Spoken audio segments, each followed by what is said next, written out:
Transfiguration movement number 7. The role of temptation, trial, and tribulation by Mikhail Korbanyahu. So there's a saying that I'm sure we're all familiar with. Pressure either busts pipes or makes diamonds. Pressure also reveals who we really are, just like it does to fruit when it's squeezed, as the juice that's produced comes from what's inside. So the same thing is true when it comes to our spiritual walk. When we're under the pressure of temptation, trial, or tribulation, it isn't just a random ordeal that fell out the sky we experience. Those obstacles are rather designed moments of resistance, sculpted by the wisdom of the Most High to build us into what and who we were created to become. See, we like to pray for strength. We ask for patience. We cry out for forgiveness. We seek wisdom. But then we act surprised when resistance shows up to give us exactly what we asked for. No resistance, no strength. No struggle, no progress. No pain, no gain. This principle is laced all through scripture and rooted deep in the oral tradition of our people, Israel. You can't read Torah, the prophets, or the writings without seeing that every elevation of our people came only after some form of pressure. Nothing earned or deserved was given freely. And if it was given freely, that even came with the price. And you already know the price is for those things that come freely. The role of the adversary. Now let's talk about the one office in scripture that most people misunderstand. Satan, Ha-Satan, the adversary. In Job 1 verses 6 through 12, we see something that blows up the Sunday school version of Satan being some rogue agent running wild against the Most High. Satan presents himself before Yah, not as an independent enemy, but as part of the heavenly court, functioning in a prosecutorial role. He's allowed to test, accuse, and challenge, but always under strict divine authority. And Yah said to Satan, "From where do you come?" So Satan answered Yah and said, "From going to and fro on the earth, and from walking back and forth on it." Job 1:7. He's not in rebellion in Job. He's just doing his job. His role is to sift, to test, to expose the weakness in our vessels. But just like weights in a gym, the point of resistance is not to destroy muscle, but to build it. Our sages teach that Ha-Satan serves the purpose of tikkun, correction, and purification. He's the resistance appointed by heaven to pull at our weaknesses so that they can be revealed and strengthened. The Midrash, Genesis Rabbah 9:7 says, "The evil inclination is very good, for without it, man would not build a house, marry, or engage in business." In other words, even the impulse to struggle, to overcome, and to aspire comes through encountering resistance.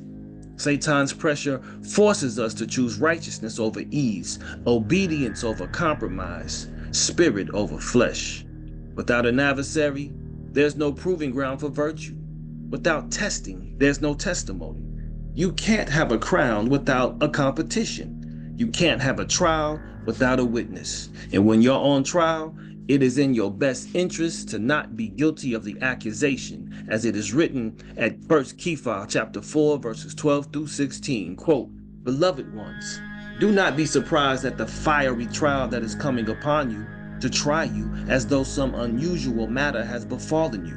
But as you share Messiah's sufferings, rejoice, in order that you might rejoice exultingly at the revelation of his esteem.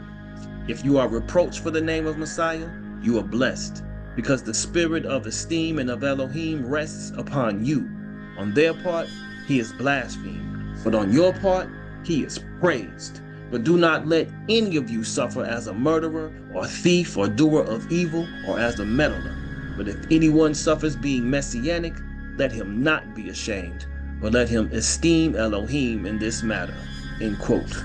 Innocence is our weapon. One thing the adversary cannot defeat is innocence. Revelation 12 verse 10 calls him the accuser of the brethren, but it also tells us how we overcome. They overcame him by the blood of the Lamb and by the word of their testimony. When we walk in integrity, when our hands are clean and our hearts are pure, accusation has no grip. Our innocence becomes our defense.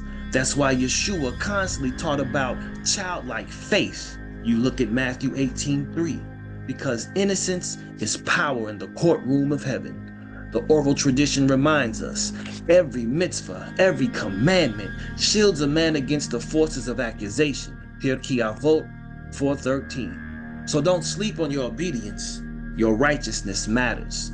Your resistance to temptation matters. Every choice to stay clean in the fight is a weapon against the accuser. The wilderness test, Yeshua's blueprint. Even Messiah Yeshua ben Yosef had to face the process.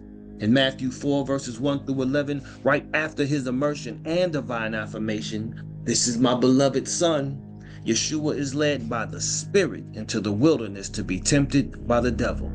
Breaking down the attacks, we find the following. 1. The stones to bread temptation, appetite test, lust of the flesh. The attack. "If you are the son of Elohim, command that these stones become bread."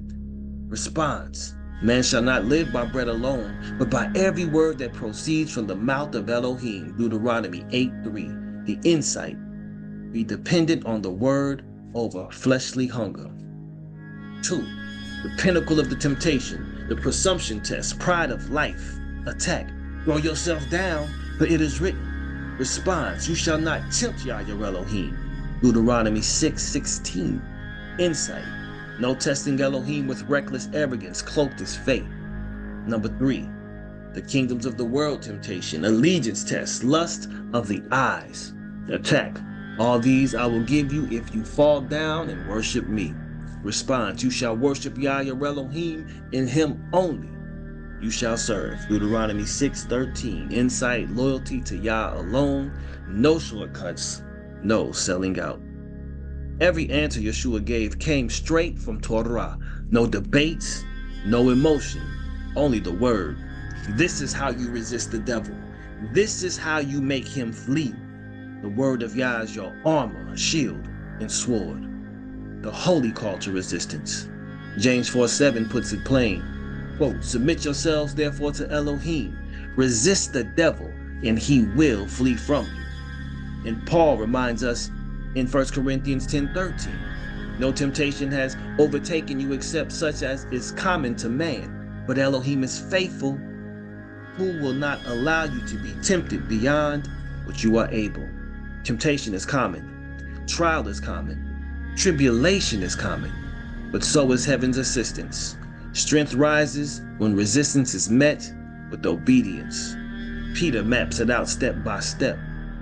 Add to your faith virtue, to virtue knowledge, to knowledge self-control, to self-control perseverance, to perseverance godliness, to godliness brotherly kindness, and to brotherly kindness love. 2 Peter 1 verses 5 through 7.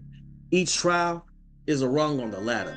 Each temptation is a rep in the spiritual gym. It's not meant to break you, it's meant to make you. Peter goes even harder. "For if you do these things, you will never stumble."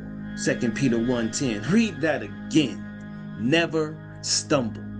That's the inheritance for those who endure, confirmed by both Yeshua and his Ak Yaakov respectively. "He who shall have endured to the end shall be saved." Matthew 24:13. "Let endurance have a perfect work, so that you are perfect and complete, lacking in naught." James 1:4. Embrace the process. Family, my beloved ones, children of Elohim, don't despise the resistance.